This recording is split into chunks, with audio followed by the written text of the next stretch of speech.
முகேஷ் அம்பானி வீட்டோட pre wedding reception கடந்த 3 நாளாக நடந்துச்சு. இதில் பல்வேறு தரப்பட்ட தொழிலதிபர்கள் அதே மாதிரி திரையுலகத்தை சார்ந்த பிரபலங்கள் எல்லாருமே கலந்துக்கிட்டாங்க. அதில் தமிழ்நாட்டிலிருந்து சூப்பர் ஸ்டார் ரஜினிகாந்த் அவர்கள் அவரோட ஃபேமிலி எல்லாமே கலந்துக்கிட்டாங்க.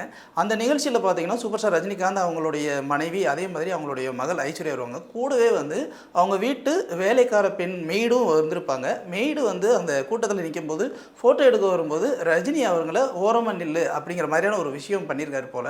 அது இன்னைக்கு ரசிகர்கள் மத்தியில் ஒரு கலவையான விமர்சனத்தை கொடுத்துக்கிட்டு இருக்கு. என்ன அப்படின்னா, ஒரு ரஜினிகாந்த் எளிமையாக இருக்கிற ஒருத்தவர் தன்னோட ஃபேமிலியை மட்டும் தான் நிற்க வச்சுட்டு அந்த மெய்டை ஓரமாக நில்லு அப்படின்னு சொல்லியிருக்காரு அப்படின்னு சொல்லி ட்விட்டரில் அவருக்கு நிறைய எதிர்ப்புகளும் வருது. அதே சமயம் அவர் இதுக்கு முன்னாடி தன்னோட வேலைக்காரம்மாவோட நின்று எடுத்துக்கிட்ட ஃபோட்டோவை வச்சுட்டு தலைவர் அப்படியெல்லாம் இல்லை, அவர் ரொம்ப நல்லவர் அப்படிங்கிற மாதிரியான விஷயங்களும் போகுது. என்ன எப்படி இருந்தாலும் ரஜினிகாந்த் அப்படின்னாலேயும் அவர் ஒரு விமர்சனத்துக்கு உள்ளானவர் தான் அப்படிங்கிறது சமீப காலங்களாக நம்மளால் பார்க்க முடியுது. இந்தியன் கிரிக்கெட்டில் கேப்டன்சியில் எப்போவுமே நம்பர் 1 இருக்கிறது சௌரவ் கங்குலி தான். சௌரவ் கங்குலியோடைய அந்த ஒரு பயோபிக்கு படமாக எடுக்கிறதுக்காக ஒரு பிளான் போட்டிருக்காங்க. அதுக்காக ஹிந்தி ப்ரொடியூசரான சாஜித் நாடியாவாலா தமிழ்நாட்டில் ரீசெண்டாக சூப்பர் ஸ்டார் ரஜினிகாந்தை மீட் பண்ணார். அந்த புகைப்படம் கூட ரொம்ப வைரலாகவே போய்கிட்டு இருந்துச்சு. இதன் அடிப்படையில் ஒரு சின்ன கசிவு ஏற்பட்டிருக்கு. என்ன அப்படின்னா, அந்த படத்தை அந்த பயோபிக்கை ஐஸ்வர்யா ரஜினிகாந்த் இயக்க போகிறதாகவும் அதில் ரஜினி ஒரு கேமியோ ரோல் பண்ண போகிறதாகவும் ஒரு தகவல் வந்திருக்கு. இது மட்டும் இல்லாமல் இப்போது வேட்டையன் படம் முழுக்க ரஜினி ஃபுல் ஃபோக்கஸ் பண்ணியிருக்காரு.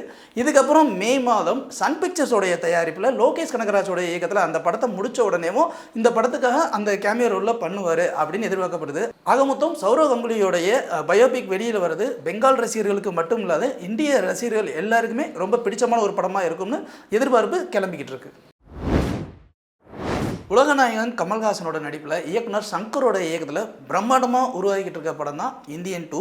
இந்த படத்தில் இந்தியன் 3யும் சேர்த்து சங்கர் எடுத்துட்டாரு அப்படின்னு ஒரு செய்திகள் பரவலாக வந்தாலுமே கூட இந்த படத்துடைய தயாரிப்பு நிறுவனம் சென்னை கமிஷனர் ஆஃபீஸில் இன்றைக்கி ஒரு புகார் கொடுத்துருக்காங்க. அதாவது என்னென்னா, ஷூட்டிங் ஸ்பாட்டில் இந்த படத்துடைய காட்சிகள் திருட்டுத்தனமாக எடுத்து லீக் ஆகிறதும் இதை தடுக்கணும் அப்படின்னு சொல்லி ஒரு கம்ப்ளைண்ட் கொடுத்துருக்காங்க. இந்த படம் இன்னும் கொஞ்ச நாளில் வெளியாக இருக்கிற நிலைமையில் இந்த ஷூட்டிங் ஸ்பாட்டில் காட்சிகள் லீக் ஆகிறது படத்தோட வியாபாரத்தை ரொம்ப தடுக்கும் அப்படின்ற இதில் படக்குழுவினர் கமிஷனர் ஆஃபீஸில் புகார் கொடுத்துருக்காங்க. இந்நிலையில் சென்னை மாநகராட்சி காவல் ஆணையம் என்ன நடவடிக்கை எடுக்கும் அப்படிங்கிறது பொறுத்திருந்தால் பார்க்கணும்.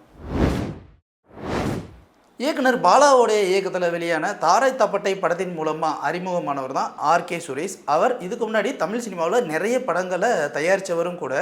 அவர் சமீபத்தில் ஆருத்ரா கோல்டு அந்த அட்வர்டைஸ்மெண்ட்டில் அதில் அவர் முதலீட்டாளராக இருக்கிறதுனால அந்த ஒரு ஸ்கேமில் மாட்டிக்கிட்டார்.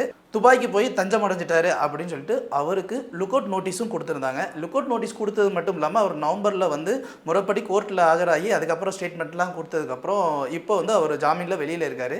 இந்நிலையில் காடு வெட்டி படத்துடைய ஆடியோ லான்ச்சில் அவர் எனக்கு அரசியல் தொடர்பு ரொம்ப வருஷமாக இருக்குது, சினிமாவில் நான் ஒரு 15 வருஷமாக பயணம் பண்ணிக்கிட்டு இருக்கேன், இது வரைக்கும் ஒரு செக் பவுன்ஸ் கேஸாவது என் மேலே வந்திருக்கா, அப்படி இருக்கும்போது என்னை எல்லாருமே தப்பாக பேசுகிறாங்க எழுதுகிறாங்க, நான் அப்படிப்பட்ட ஆள் கிடையாது, எனக்கு சினிமாவும் அரசியலும் ரெண்டுமே ரொம்ப பிடித்தமான ஒரு விஷயம், நான் எப்போவுமே இருப்பேன், எனக்கு இந்தியாவில் அரசியல்வாதிகளை தெரியாத ஆளே கிடையாது அப்படின்னு ஒரு விஷயத்த சொல்லியிருக்காரு.